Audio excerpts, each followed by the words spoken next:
सितारों की दुनिया में आप सभी का स्वागत है। और करवा चौथ की जो बिल्कुल सिंपल सी विधि थी वो मैंने आपको बताई कि आप पूजा कैसे कर सकते हैं, अगर आप अकेले रहते हैं तब भी और परिवार के साथ रहते हैं तब भी। और इस वीडियो में मैं खास करके कुछ बातें एड्रेस कर रही हूँ जो आपके प्रश्न मेरे पास आए हैं, उन्हीं को ध्यान में रखते हुए। तो सबसे पहली बात कि अगर आप गर्भवती हैं, यानी आप अगर प्रेग्नेंट हैं और आप ये व्रत जो है रखना चाहती हैं, तो क्या बात है जो आपको खास ध्यान में रखनी है। तो यहाँ पर जो सबसे बड़ी बात है कि जब आप प्रेग्नेंट हैं तो आप अकेली नहीं हैं, आपके अंदर एक नन्ही सी जान पल रही है। जो कुछ भी आप खा रही हैं, पी रही हैं, उसी से आपके बच्चे को जो है पूरे दिन पोषण मिलता है। तो उसका जो सर्वाइवल है वो आप पर डिपेंड करता है। आप नई जो एक रचना है, उसकी जो कृति है, उसमें आपका पूरा योगदान है। तो ऐसे में सिर्फ आप एक पत्नी नहीं है, आप एक माँ भी हैं, आपका बच्चा आपके पेट के अंदर है। तो आपको ये बात ध्यान रखनी है कि गर्भवती स्त्री जो होती है उससे हमारे जो शास्त्र हैं उसमें ऐसा कहा जाता है कि आप चाहे कोई भी व्रत हो, आप अलग से उसके लिए आपके लिए चीज़ें बनी हुई हैं। जैसे अगर आपका ये पूरा निर्जला व्रत है, उसके बावजूद भी आप जो आपकी दोपहर की पूजा है उसके बाद आप चाय ले सकती हैं, आप दूध ले सकती हैं और आप फल भी ले सकती हैं। और आपको ये ध्यान में रखना है कि ये जो फल आपने ग्रहण करी है, चाय या दूध आपने ग्रहण करा है, ये अपने लिए नहीं, अपने पेट में पल रहे बच्चे के लिए ग्रहण करा है। इसका कोई भी दोष आपको नहीं लगता है। अगर आपकी सासू माँ इस वीडियो को देख रही हैं और आपकी बहू का पहला करवा चौथ है, तो आप ये ध्यान रखें कि अगर वो इस करवा चौथ पे प्रेग्नेंट नहीं भी हैं, तो भी आपको ये बात ध्यान में रखनी है कि जब वो व्रत के दौरान दोपहर की पूजा करके उठती हैं, उस समय जब वो आपके पैर छूती हैं, आप जो भी फल उनको देती हैं वो थ्रू आउट लाइफ वो फल जो है कथा के बाद खा सकती हैं। अगर आप उन्हें चाय देती हैं, दूध देती हैं, तो वो थ्रू आउट लाइफ जो है उसको एज अ रिचुअल फॉलो कर सकती हैं। तो अमूमन स्त्रियां प्रेग्नेंट हो जाती हैं या फिर वो एक्सपेक्ट कर रही होती हैं, उनके लिए भी यही रूल माना गया है कि आपको एक्सेप्शनली ये छूट है, कोई दोष नहीं लगता है। अब बात करते हैं कि अगर आपकी मेडिकल कंडीशन ऐसी नहीं है कि आप व्रत रख सकें, तो रोगियों के लिए भी व्रत से जुड़ी यही मान्यता है कि अगर आप रोगी हैं तो सबसे पहले आपको ईश्वर के दिए हुए इस शरीर का ध्यान रखना है, क्योंकि जो मानव जीवन है, जो मानव शरीर है, वो बहुत ही मुश्किलों से मिलता है। तो उसका आप ध्यान रखते हुए आप भी कथा के बाद जो है वो चाय दूध जो है वो आप ग्रहण कर सकते हैं, फल आप ग्रहण कर सकते हैं, इसका दोष आपको नहीं लगेगा। अब एक और बात आती है कि काफ़ी लोगों ने मुझसे पीरियड से जुड़ी हुई बात पूछी थी कि आरती जी, अगर हमारा पीरियड है तो ऐसे में हम करवा चौथ का व्रत करें या ना करें, करें तो कैसे करें। तो सबसे पहली बात जो आपको ध्यान में रखनी है कि जो पीरियड्स आपको आते हैं महिलाओं को, वो ईश्वर ने इसीलिए आपको दिए कि आप एक नया जीव जो है अपने शरीर से उत्पन्न कर सकें। ये एक साइकिल है, ये एक आपकी मंथली साइकिल है जो कि होनी ही होनी है। और इसको कहीं ना कहीं आपकी बॉडी जो है, जो चीज़ नहीं यूटिलाइज कर रही, उसको आपको अपनी बॉडी में से वो निकाल रही है।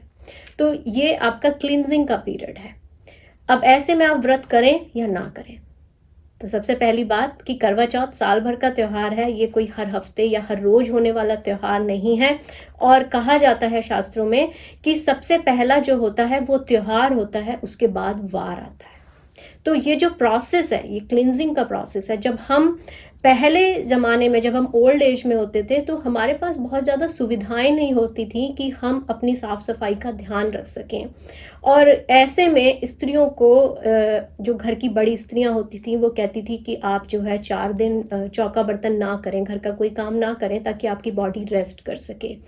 और आपको अशुद्ध इसलिए कहा गया उस दौरान पुराने समय में क्योंकि आपके पास शुद्धता का ध्यान रखने के लिए रिसोर्सेज बहुत कम थे। लेकिन करंट एज में आपके पास क्लीनलीनेस के लिए बहुत सारे रिसोर्सेज हैं, आप ध्यान रख सकते हो। आप नहाने के बाद जो है आप अपनी साफ सफाई का पूरे अच्छे से ध्यान रख सकते हो, सारी सुख सुविधाएं आपके पास हैं। तो आपको ये बात ध्यान रखनी है कि करवा चौथ का व्रत आप अकेली महिला नहीं है जिनके पीरियड्स हुए हैं, और आप अकेली नहीं हैं जो जिनके मन में ये डाउट है कि ये व्रत रखें या ना रखें। तो ये व्रत आपको रखना चाहिए, क्योंकि इस व्रत का पीरियड से कोई लेना देना आपका नहीं है, पहली बात। एज लॉन्ग एज आप नहा सकती हैं, आप अपनी शुद्धता का ध्यान रख सकती हैं, आपकी हेल्थ कंडीशन अच्छी है, तो आप ये व्रत पूरा अच्छे से रखें। लेट्स से कि आपके पीरियड्स में आपको बहुत ज़्यादा हेल्थ इश्यूज़ आ जाते हैं, तो ऐसे में वही बात आप ध्यान रखें कि जिस तरह से रोगियों को छूट है इस व्रत में कि वो दोपहर के समय पूजा के बाद जो है कुछ भी ग्रहण कर सकते हैं, चाय, दूध या फल, तो आप भी उसको ग्रहण कर सकती हैं। तो शुद्धता का ध्यान रखें, मन की शुद्धता जो है वो सबसे इम्पॉर्टेंट है करवा चौथ के व्रत के अंदर। आपका जितना दृढ़ संकल्प है, जितना समर्पण है अपने पति के लिए, और आपके मन में जो है कहीं भी एक शंका का भाव नहीं होना चाहिए कि मैं कुछ गलत तो नहीं कर रही हूँ, ये तो नहीं हो जाएगा, वो तो नहीं हो जाएगा, तो आपको मन से, क्योंकि मानस पूजा जो है वो सबसे बड़ी पूजा मानी गई है, तो मन से आप अपने पति के लिए इस दिन व्रत रखें। आपकी अगर शारीरिक क्षमता है तो आप पूरे दिन निर्जल रह करके व्रत रखें, और अगर आपकी शारीरिक क्षमता नहीं है, आपकी कोई हेल्थ कंडीशन है, तो आप दोपहर की पूजा के बाद कुछ ग्रहण करें। ये व्रत आप जरूर रखें, साल में एक बार ये व्रत आता है। और एक और बात आपको ध्यान में रखनी चाहिए कि हम में से काफी लोगों ने करवा चौथ की व्रत की कथा सुनी हुई है, बचपन से मम्मी के साथ बैठ के भी सुनी है, या भाभीियों के साथ भी, अगर आपका पहला करवा चौथ भी है, तो उसमें जो जिस स्त्री का उल्लेख है उसने 1 वर्ष अपने पति की सेवा करी, उस वर्ष में उसके भी पीरियड्स आए होंगे। तो मैं आशा करती हूँ कि आपके जितने भी डाउट्स हैं वो दूर हो गए होंगे। पीरियड्स में भी आप ये व्रत रख सकते हैं। अगर आप बीमार हैं, आप ब्रेस्ट फीड करा रहे हैं, या फिर आप प्रेग्नेंट हैं, तो आपको छूट है, आप दोपहर में जो है फल, दूध या चाय ग्रहण कर सकते हैं। अब बात करते हैं पीरियड्स के बाद कि अगर आपके घर में अभी हाल फिलहाल में किसी की डेथ हुई है, तो क्या आप ऐसे में करवा चौथ का व्रत रख सकते हैं। हाल फिलहाल का मतलब है कि अभी 2 दिन पहले, 3 दिन पहले, यानी अभी आपके 13 दिन पूरे नहीं हुए हैं।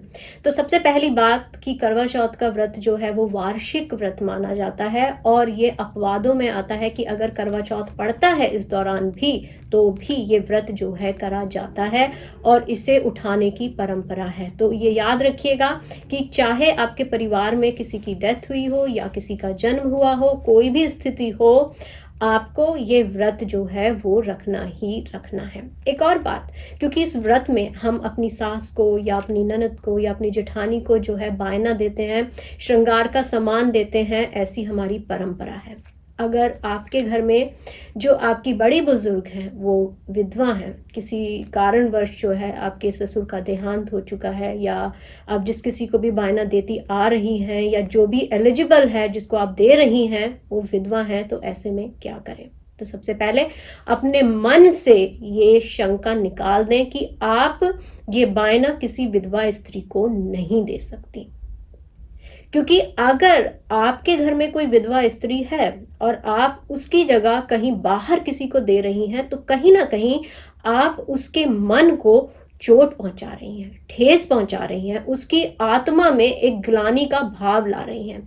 किसी के मन को दुखा करके आप किसी से भी आशीर्वाद ले लें, आपको वो आशीर्वाद नहीं लग सकता है। तो जरूरी है कि आपके घर में अगर आपके जो सासू माँ हैं वो विधवा हैं, तो आप उनका आदर करें, सम्मान करें, और उनके निमित्त जो भी एक सही बायना बनता है वो आप निकालें। इस बायने में कहीं भी आपको ऐसा नहीं है कि श्रृंगार की वस्तुएं देनी है, ये आपकी खुद की क्षमता के ऊपर है कि आप उपहार स्वरूप किसी को क्या देना चाहते हैं। बायना मोस्टली खाने का सामान होता है जो भी आप निकालते हैं, और ऐसे में आप जो भी बनाते हैं वही आप अपनी सासू माँ को अर्पित करें, उन्हें दक्षिणा दें, मिठाई दें, फल दें, मेवे दें, और उनसे कहें कि वो अपने पुत्र को जो है लंबी आयु का आशीर्वाद दें।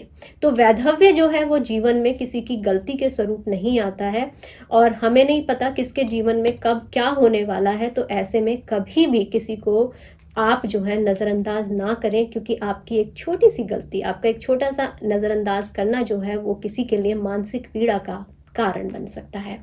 अब बात क्योंकि मैं बायने की यहाँ पर कर रही हूँ, तो एक और बात है कि यदि आपके पास कोई भी ऐसा नहीं है जिसको आप बायना दे सकें, तो आप सूखे मेवों का बायना निकालें, ताकि आप जो है उनको या तो मंदिर में किसी को दे सकें, या फिर आप पशु पक्षियों को भिगो करके वो जो है दाने के स्वरूप में, खाने के स्वरूप में जो है वो दे सकें।